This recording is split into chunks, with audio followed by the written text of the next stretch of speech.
За тэгэхээр засгийн газрын зүгээс бол хэд хэд удаа тодорхой мэдээллийг бол хийсэн. За эхний удаад бол багш нарын цалинг та бүхний хүсэж байгаа хэмжээнд нэмэх боломжгүй маа гэж эцсийн дүндээ ямар ч байсан 2026 онд нийтдээ 76 орчим хувиар нэмэх юм тохиролцоонд хүрсэн байна.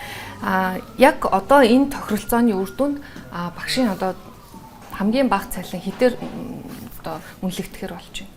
За Монголын боловсрол шинжилгээ ухааны үйлдвэрчний эвлэлийн холбоо 2024-өөс 26 оны хамтын хэлэлцээрийг байгуулсан байдаг.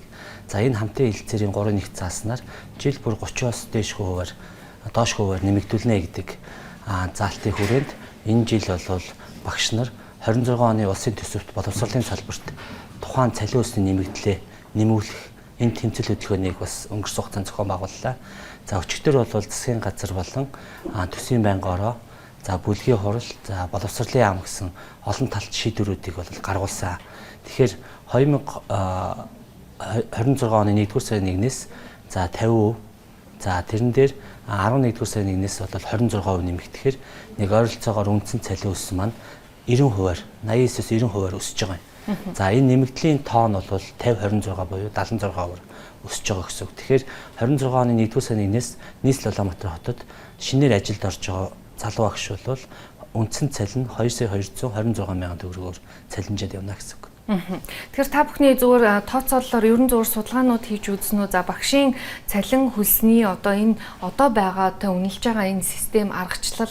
За тэгээд багшиг та түрүүн бас яриандаа хэлжсэн те. За харах зүйч ч гэдэм 3-5 янзаар үнэлж байгаа гэсэн. Тэгэхээр энэ үнэлгээнүүд нь хэр бодиттой байна гэж та бүхэн харж байна. За энэ дээр өөрчлөлт оруулах шаардлага байгаа юм. За ерөнхийдөө бол багшийг цалин өсийг дагсан цалингийн бүтцэд бол нэг 5 төрлийн нэмэгдэл бий. 5 төрлийн нэмэгдэл хөлс бий. За нэмэгдэл хөлс бол тухайн багш тухайн цаг хугацаанд нэмэлт ажил үүрэг гүйцэтгэж байвал нэмэгдэл хөлс авч байгаа. За нэмэгдэл нь бол өөрийг нь дагсан орон нутгийн нэмэгдэлтэй зэргийн нэмэгдэл гэсэн нэг 5 төрлийн нэмэгдэл бий. Гэхдээ энэ нэмэгдлүүдийг бол Монгол улсад ажиллаж байгаа нийт 50,000 гаруй багш бол үүнийг авдаггүй, бүгдийг авдаггүй. За тодорхой тооны бол ганц нэгийг бол ажилласан жил, мэргэжлийн зэрэг, ур чадвараас шалтгаалаад бол авж байгаа нь бол үнэн. За энэ нь бол тийм бас хангалттай хэмжээний бол биш ээ гэдгийг бас хэлмээр байна.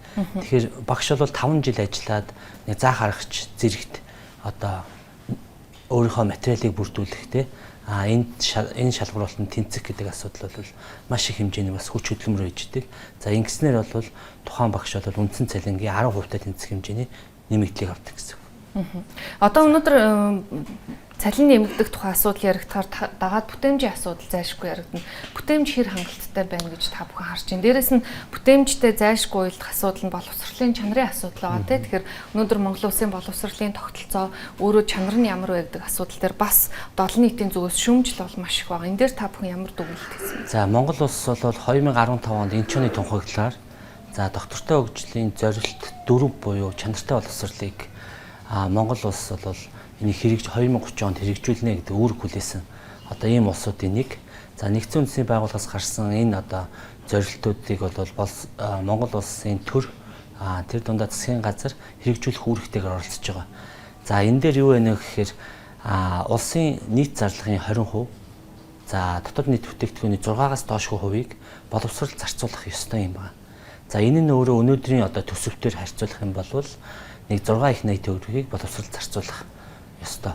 За ингэснээр бол бид нэр чанартай боловсролын асуудлыг ярьж эхлэх нэ. Өөрөөр хэлбэл энэ үүднээс боловсролын асуудалд бол нэлээд хяналт, үнэлгээ, хөгжүүлэлт, тогтолцооны хувьд бол өөрчлөлт хийх шаардлагатай. За өнөөдрийн энэ нэмэгдэл тавьснараа магадгүй багшийн багшид сэтгэл зүйн гэдэг юм уу, ажлын гэдэг юм уу, ачааллын гэдэг юм уу, дарамт шахалтуудыг үзүүлэх ёсхумаа гэдэг зүйлсийг бол байр сууриас хэлмээр байна. Тэгэхээр магадгүй өнөөдөр бол багш нар маань инфляцийн түвшинтэй уялдуулж өнөөдрийн амьдралын хамгийн наад захын хэрэгцээгээ хангаж чадахгүй байсан зүйлсийг тодорхой үе шаттайгаар төхөх энэ үйл ажиллагаа бол шилжлээ. Өөрөөр хэлбэл бол биднэрт бас тодорхой бас гарц хагалгаанууд гарч ирж боловсролын чанарын асуудлыг эхнээсээ хөндөж эхлэх боломж нь бүрдэж байна гэж хэлж байна.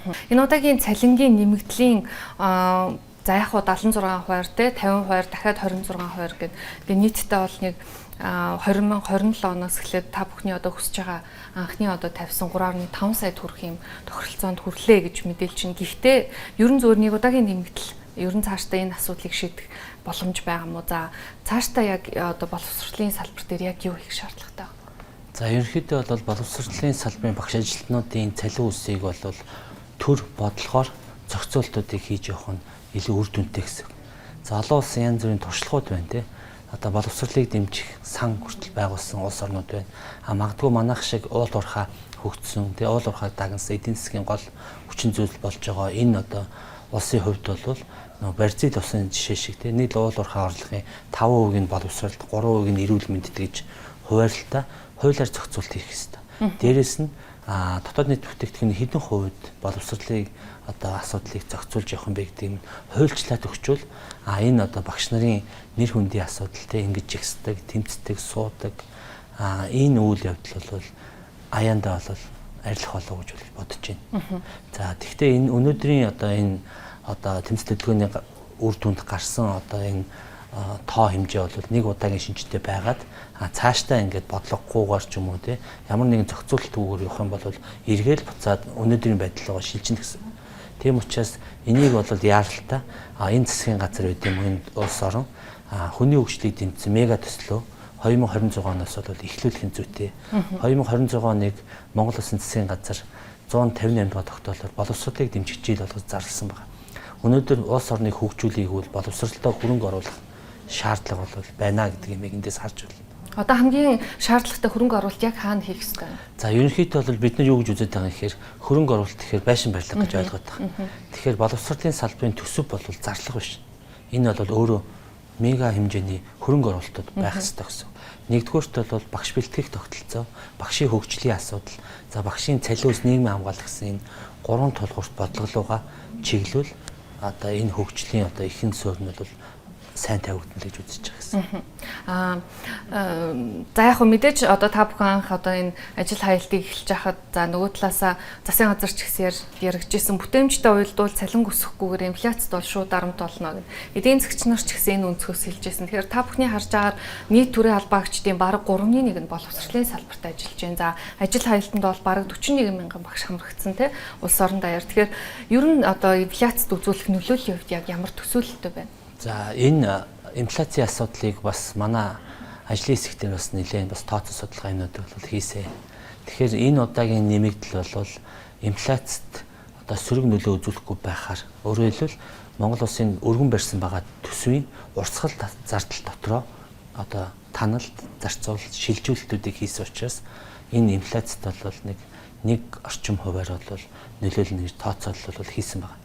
Магадгүй цалин үс шаардлагыг биелүүлэх чинь нэгээд бэлэн мөнгө хэвлсэн бол магадгүй нийгэмд бол инфляцийн түвшин түүнээс өндөр хөв үзүүлэх болов уу гэж бодож байна. Тэгэхээр энэ удаагийн одоо энэ цалин үсний нэмэгдэл бол зөвхөн урсгал зардал дотроо одоо шилжилт өөрчлөлтүүдийг хийсэн гэж ойлгож байна. Тийм учраас инфляцид бол тодорхой хэмжээний нөлөөлөл бол 26 онд байхгүй гэж үзэж байгаа. За 27 онд бол бид бүхэн 3.5 сая болгоход нэг 5.4%-аар өсөх нь одоогийн байгаа нэг 8.8% нэмэхээр нэг 13.4% рүү инфляц өсөх нэ. Тэрийг тооцож бас цалингийн өсөлтүүдийг хийх нь бол зөвөө гэдэг. Магадгүй төр бол бодлогоор инфляцийн түвшингөө барих нь өөрөөр хэлбэл үйлдвэрлэгч одоо орон руу шилжих те энэ одоо үйл явдлууд маш олон хүчин зүйл нөлөөтэй гэж үзэж байгаа. За тэгээ өнөөдөр урилга хүлээн авч хүрэлцээрсэн тань маш их баярлалаа. За баярлалаа.